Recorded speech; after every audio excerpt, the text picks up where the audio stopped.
Pourquoi décembre est le 12e mois de l'année et non le 10e? Regardons ça de plus près. Septembre, octobre, novembre, décembre, ces noms viennent du latin septem, 7, octo, 8, novembre, 9, décembre, 10.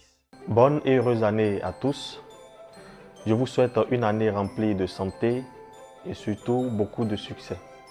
Mais au fait, pourquoi on fête le 1er janvier? Pourquoi décembre, qui veut dire 10e, est devenu le 12e mois de l'année? Petite enquête historique express. Et à la fin, je vous révèle un secret concernant un pays où le nouvel an se fête 2 fois. Et aussi un petit bonus, donc restez jusqu'à la fin.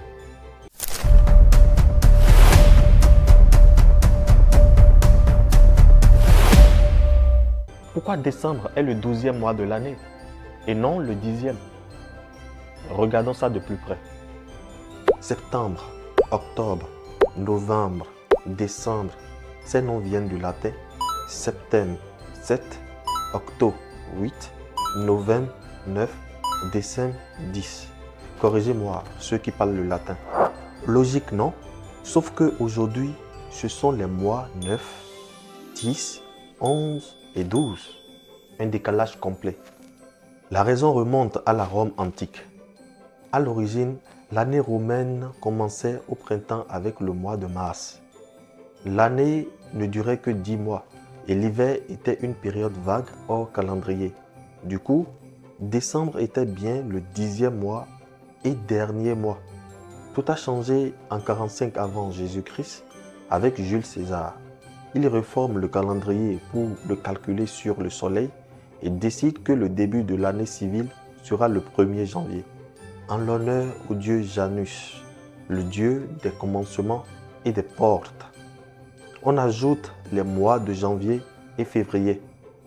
Les anciens mois numérotés gardent leur nom par tradition, mais se retrouvent décalés. Voilà pourquoi décembre n'est plus le 10e mois. Mais l'histoire ne s'arrête pas là. Notre calendrier actuel, le calendrier grégorien, n'a pas été adopté par tous en même temps. Prenez la Russie par exemple. L'église orthodoxe russe a gardé l'ancien calendrier julien pour ses fêtes religieuses. Résultat, aujourd'hui encore, de nombreux Russes fêtent Noël le 7 janvier et le Nouvel An orthodoxe qu'ils appellent Vieux Nouvel An le 14 janvier.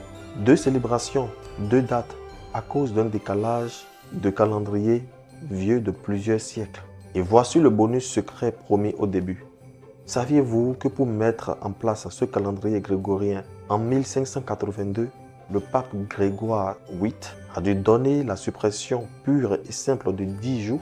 Les gens se sont couchés le jeudi 4 octobre et se sont réveillés le vendredi 15 octobre. 10 jours ont été effacés pour rattraper le calendrier avec l'année scolaire. Imaginez perdre votre anniversaire cette année-là. Le temps que nous mesurons est une incroyable construction humaine, un mélange de tradition, de politique et d'astronomie. Donc la prochaine fois que vous direz bonne année, souvenez-vous que cette date cache une fascinante histoire. Si ce voyage dans le temps vous a plu, n'oubliez pas de laisser un pouce bleu, de partager cette vidéo avec un ami curieux et de vous abonner pour ne rien rater. Et surtout, dites-moi en commentaire si vous serez prêt à fêter le nouvel an en janvier. Prenez soin de vous et excellente année, car c'est ensemble que nous pouvons provoquer ce qui manque le plus aujourd'hui, le déclic.